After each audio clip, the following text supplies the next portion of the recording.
تو اس میں بڑے منجے ہوئے جو سیاستدان ہیں وہ اس میں شامل ہیں. اسحاق ڈار صاحب جو ہیں ان کا مذاکرات کا پارلیمنٹ کے پلیٹ فارم پر مذاکرات کا ایک بڑا وسیع تجربہ ہے. محترمہ بینظیر بھٹو کے دور سے لے کر تمام جو اب تک کے ادوار ہیں ان میں وہ ہمیشہ پارلیمنٹ کے فلور پر مذاکرات کرتے رہے ہیں اور 18ویں ترمیم پر کامیاب انہوں نے مذاکرات کیے اور ادربانی کے ساتھ مل کر جو ہے وہ 18ویں ترمیم کے تحت 102 ترامیم جو ہیں وہ 73 کے آئین میں کی اور جو 73 کا آئین تھا اس کو اصل شکل میں بحال کیا. اس طرح 2017 کا جو الیکشن ایکٹ تھا اس میں بھی جو ہے ان کی بڑی انپٹ تھی. اور دوسرا وفد کے اندر اگر آپ دیکھیں تو اس میں سابق وزیر اعظم سید یوسف گیلانی صاحب، نوید قمر صاحب شامل ہیں اور سارے جو ہیں وہ ایسے لوگ شامل ہیں جس سے نظر آتا ہے کہ یہ بڑے بااختیار لوگ ہیں. تو اس سے میں سمجھتا ہوں کہ سب سے بڑی جو رکاوٹ آئی ہے مذاکرات میں ان میں یہ ہے کہ ایک طرف تو ان مذاکرات میں یہ مسلسل یہ خطرہ رہا کہ عمران خان صاحب کسی وقت بھی یو ٹرن لے سکتے ہیں، اور دوسرا میں دیکھیے کہ وہ گن پوائنٹ پر جو مذاکرات کرانا چاہتے تھے وہ ان میں کامیابی نہیں مل سکتی کہ 14 مئی کو ہی جو ہے یہ کیا جائے، اور ڈیٹ کے حوالے سے انہوں نے بار بار جو بیانات دیے اب وہ بھی شاید اس میں جو ہیں وہ رکاوٹ بنے ہیں. مذاکرات کی کامیابی کے لیے سازگار ماحول جو ہے وہ بہت ضروری ہے. سازگار ماحول سجاد صاحب بہت ضروری ہے. اور اس وقت اگر آپ پہلی دو گفتگو سنیں تو اس میں یہی کہتے ہیں کہ عمران خان پر اعتماد کرنا ایک تو بڑا مشکل بات ہے، وہ یو ٹرن لے لیتے ہیں اپنی بات سے. آپ کیا کہیں گے، کیونکہ آپ نے تو سارے ادوار جو ہے اس کو آبزرو کر رہے ہیں؟ دیکھیں عمران خان یو ٹرن تو وہ خیر ہر بات پہ لیتے ہیں، یہ تو کوئی نئی بات نہیں، لیکن اس وقت جو الیکشن کروانے کا ان کا خیال ہے دو ان کے سامنے مشکلات ہیں عمران خان کے. ایک یہ ہے کہ ان کا یہ خیال ہے کہ جو مقدمے ان کے خلاف توشہ خانہ والا اور یہ جو ممنوعہ فنڈنگ والا، یہ دونوں کیسز جو ہیں وہ کوئی نہ کوئی فائنلائز ہونے جا رہے ہیں. اگر 3-4 مہینے کے بعد الیکشن ہوتا ہے، 4-5 مہینے کے بعد، تو وہ نااہل ہو سکتے ہیں. یہ ریزن بھی ہے کہ جلدی چلوا رہے ہیں، مین ریزن یہ ہے. اور اس کے ساتھ دوسری ریزن بھی ہے کہ اگر گورنمنٹ، یہ موجودہ سٹنگ گورنمنٹ اپنا بجٹ دے دیتی ہے اور بجٹ سے کچھ لوگوں کو ریلیف دے دیتی ہے، تو یہ جو ان کا خیال ہے کہ اس وقت سارا مینڈیٹ ان کی جھولی میں پڑنے والا ہے، وہ ان کا خیال ہے کہ شاید وہ ہمیں نہ ملے. یہ دو ان کی سیاسی وجوہات ہیں جس کی وجہ سے انہوں نے ارجنسی ڈالی ہوئی ہے اور کچھ انصاف کے اداروں کو بھی ساتھ ملایا ہوا ہے. بلکہ یہ تو ایک سینئر جرنلسٹ نے کہا تھا کہ یہ ایک ایسا فیصلہ ہے کہ کہا گیا کہ جا کے باہر موکلو اور انہوں راضی کر کے لے آؤ تے پھر تانوں اسی چھڑ دینے، ورنہ اتنے 14 مئی دا الیکشن کرو. لیکن اب تو 14 مئی کا الیکشن پاسبل نظر نہیں آ رہا. 14 مئی کا تو بالکل ہی یہ گورنمنٹ نے بڑی اچھی بات کی کہ جو پازیٹیولی مذاکرات میں انوالو ہو گئے. اور لوگ جس طرح دیکھیں نا، سید یوسف رضا گیلانی، سید نوید قمر اور اسحاق ڈار، بالکل ایسے لوگ ہیں انہوں نے جو یہ ٹائم بائنگ کی کہ بڑا پازیٹیولی. اچھا پھر دونوں جو ڈیلیگیشن تھے باہر آ کے کہتے تھے کہ ماحول بڑا اچھا ہے، گفتگو بڑی اچھی ہو رہی ہے. 2 نکات کے اوپر جو ان کا ایگریمنٹ ہوا وہ بڑی بات تھی. پہلی کہ ایک ہی دن الیکشن، اور ان کو پی ٹی آئی والوں کو خود پتا ہے کہ 14 مئی کو ایک ہی دن الیکشن نہیں ہو سکتا. ان کا خیال تھا کہ 1-1.5 مہینے کے بعد جو ہے گورنمنٹ ایگری ہو جائے گی. اچھا دوسرا انہوں نے یہ ایگری کیا کہ ہم جو آئینی ترامیم ہیں وہ مل کے کر لیں گے، پی ٹی آئی کے ارکان کی واپسی کا کوئی راستہ نکال لیں گے. وہ بھی ایک بڑا اہم پوائنٹ ہے. وہ ایک اہم پوائنٹ تھا، دونوں پہ ایگریمنٹ ہو گیا. لیکن عمران خان کے لیے نہ تو یہ امپورٹنٹ ہے کہ ان کے ارکان آئیں، کوئی لیجسلیشن ہو، نہ اس کے لیے یہ ضروری ہے کہ ایک دن الیکشن ہو. ان کا تو گیم پلان یہ تھا کہ پنجاب ملک کا سب سے بڑا صوبہ ہے، پنجاب میں اقتدار حاصل کر لیا جائے. کے پی کو بے شک بعد میں اس کو چھوڑ دیا. پنجاب میں اگر وہ سی ایم اپنا لے آتے ہیں تو وہ انفلوئنس کر سکیں گے اگلے الیکشن پہ. وہ ان کا منصوبہ ہے جو کہ وہ کچھ انصاف کے اداروں کے ساتھ مل کے وہ اس کو کامیابی حاصل کرنا چاہتے ہیں.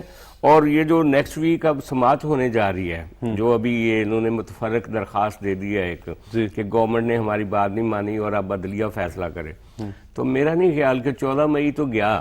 14 مئی کو تو پاسبل ہی نہیں نا، کسی پاسبل ہی نہیں ہے. اور پھر جو چیف الیکشن کمشنر نے خط لکھا ہے نا کل،